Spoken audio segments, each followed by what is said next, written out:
Hello lovelies and welcome to All Dog, the only show on YouTube that worships dogs like the divine beings they are. Basically, they're everything humans wish they could be. Loyal, adorable, and somehow always the emotional support animal in the relationship. I'm your host, Colette Case, genetically 80% sarcasm and 20% dog hair.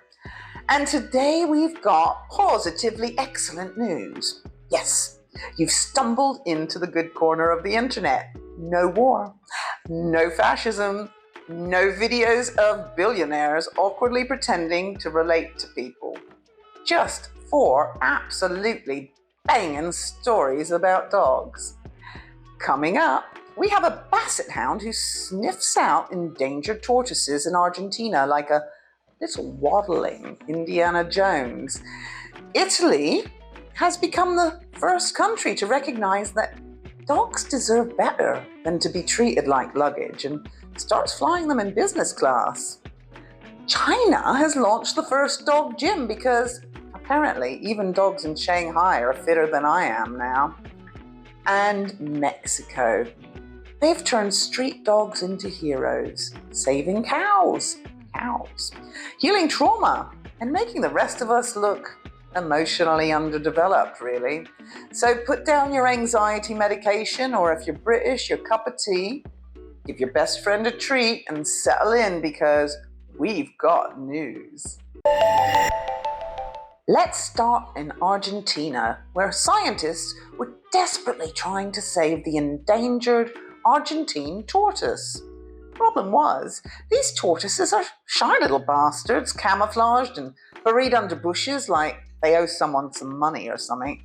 Humans, it turns out, are terrible at finding them. So, naturally, someone said, you know who's really good at finding things that don't want finding? Dogs. Enter Darwin, a basset hound with ears longer than my memory and a nose that can detect the things you've tried to hide in your emotional baggage for years. Originally trained to sniff out invasive mink poop, because apparently that's a thing, Darwin quickly became a tortoise expert. One day, he found a tortoise under a bush that scientists had walked past for days, which really makes you question that whole top of the food chain thing. Anyway, Darwin sadly passed in 2024. R.I.P. Darwin, you glorious sausage-shaped conservationist. He was being trained to find tortoise nests so their eggs wouldn't get eaten by wild boars, you know, nature's drunk uncles. His replacement, Humboldt, yes, they're all named after 19th century botanists, is only 8 months old, and he's already carrying the torch, or in this case, the tortoise. This isn't just cute, it's revolutionary.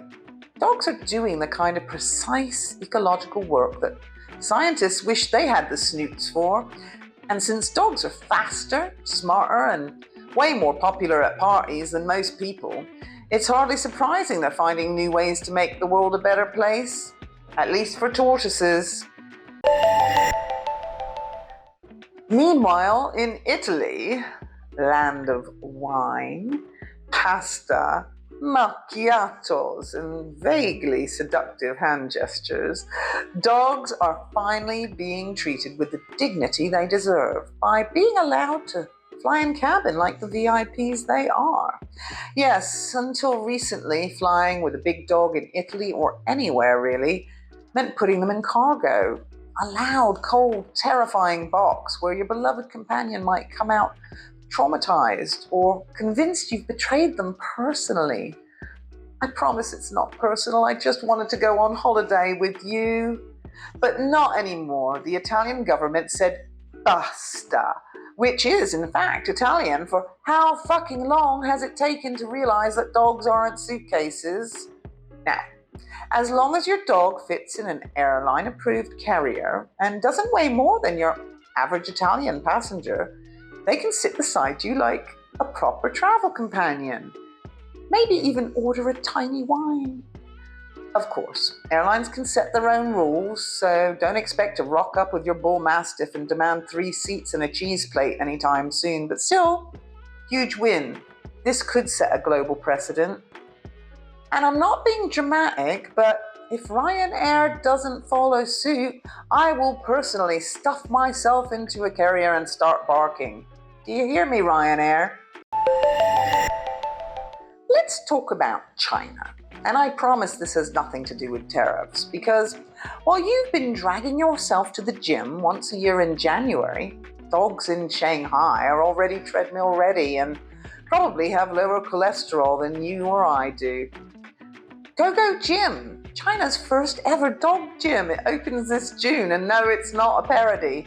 It's a full-on high-end wellness center for dogs with treadmills, hydrotherapy, massages, and I'm pretty sure a better skincare routine than I've ever had. They've got professional trainers to build custom fitness plans based on breed, age, and medical needs. I don't even have that. If I go to the gym, which doesn't really happen very often, maybe not ever, I just have to guess and try not to hurt myself, really. Meanwhile, some corgi in Shanghai is smashing her macros and getting a lymphatic drainage massage.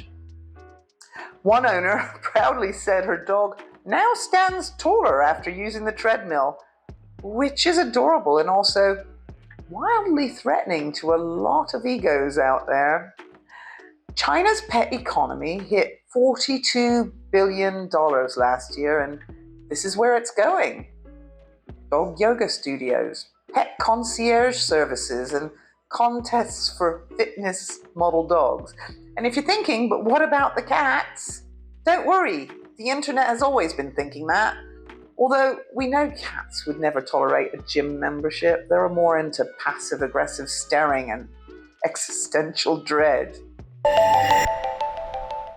And finally, Mexico, the beautiful country of tacos, tequila, and now tactical dogs. In a fabulous twist of fate, Mexico is transforming the lives of rescue dogs.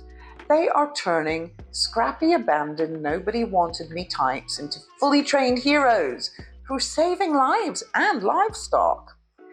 In Merida, From the Street to the Heart program is taking shelter dogs and turning them into emotional support companions for elderly people, neurodivergent individuals, and folks whose mental health would benefit from some non-judgmental hugging. These are dogs that once lived on the street, and now they're making eye contact and curing depression, which is more than I can say for half the humans out there calling themselves life coaches or offering telephone Reiki therapy. Meanwhile, in Chiapas, 6 more shelter dogs have been trained to sniff out cattle screwworm. That's a parasite. Move over, JFK's brainworm. You're not the only one making headlines now. Using positive reinforcement and lots of praise, these dogs are detecting outbreaks before they've even started to spread, which saves cows, money, and lives, and quite a few farms. Because they're dogs, and like always, they save our bacon. Well, in this case, our hamburgers, but you know what I mean. This isn't just heartwarming, it's practical. These shelter dogs went from who rescued who to literally saving entire livestock industries, just because someone gave them a job description and a belly rub. And that's it for today's Old Dog, where one thing we take very seriously is how brilliant dogs are. If you're not smiling right now, check your pulse or go sniff a tortoise.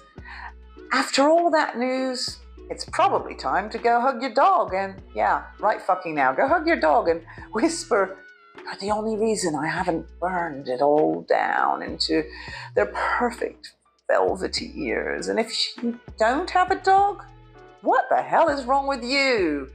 If you love this or even mildly tolerated it while folding laundry, do the dog honest thing. Hit subscribe. Help us hit 1 million subscribers. I mean, I know we've got a way to go, but you can help us get there. And smash like you're one of those dogs learning how to demand walkies on buttons that talk. Walkies, walkies, like, like.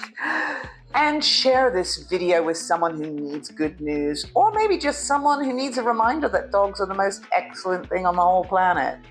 We'll be back soon with more news, more nonsense, and more irrefutable proof that dogs should be running this godforsaken planet.